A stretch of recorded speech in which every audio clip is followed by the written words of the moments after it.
here we go. All right, here are some of the benefits I foresaw and have also been reminded of from others of why donated breast milk worked for us and led to potential awesomeness. Oh, hi there, welcome to our channel. My name is Emma and I have a 10-month-old daughter named Ren.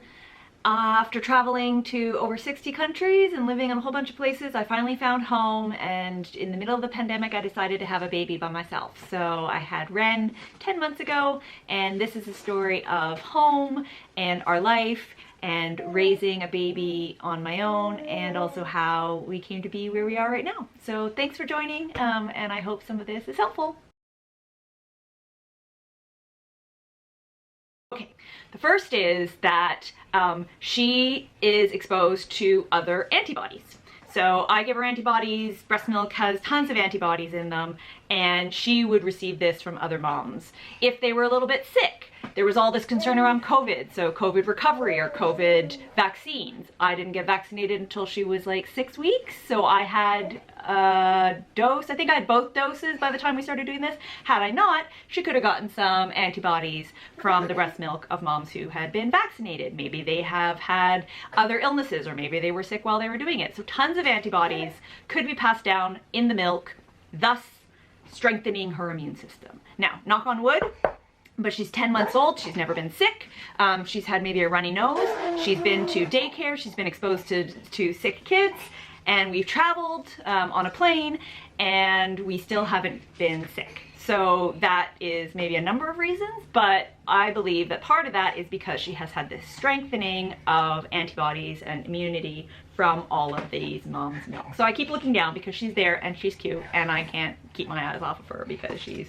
reading her book naked. It's amazing. All right, another advantage is palate. Now, okay, so I eat a relatively diverse diet.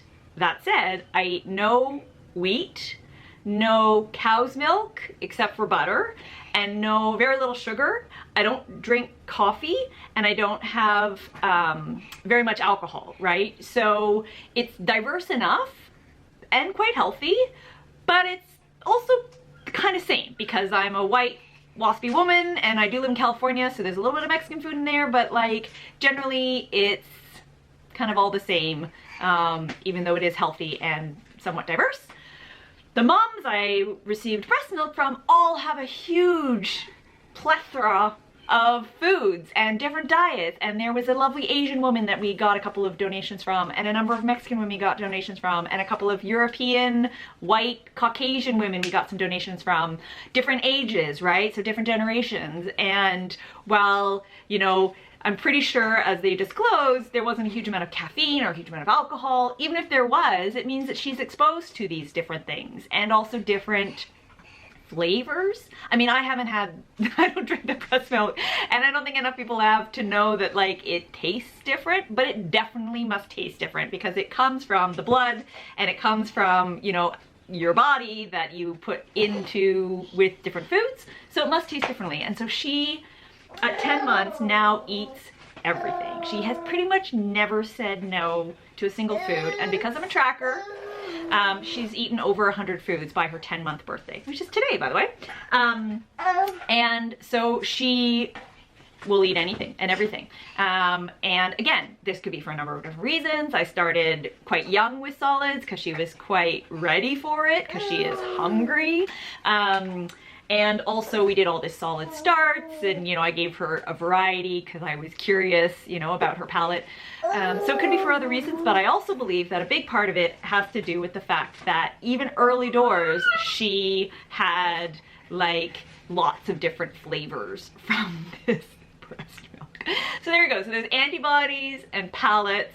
And then finally, I kind of love this story. So again, I did my risk assessment. It took quite a bit of work, but I am a solo mom by choice, which means that she had a donor sperm, donor daddy, donor. We don't call him donor daddy, we just call him a donor. And that was part of how I was able to have my baby, have Ren, right? So it's me on my own, but there's this element of a donor. And so not only was that part of the donor, but then we also had this breast milk, milk donations. And it was just me, and yet I had this community of women who sacrificed, I don't know, who were generous, who gave this milk to my kid to help make her chunky and happy and fat and lovely and full and fed and sated.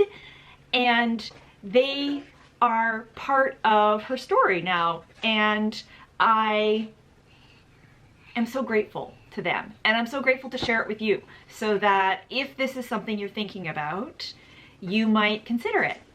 There are, you know, risks, there are pros and cons, right? Risks and rewards. But one of my favorite things is that it takes a village, and her village happened to be a bunch of other moms donating their breast milk. And so I love that story, and it's really wonderful and has led to great things. So we're almost at the end of our milk donation journey. She's 10 months and we'll start to transition away from it. But I'm just so delighted that this was part of her story.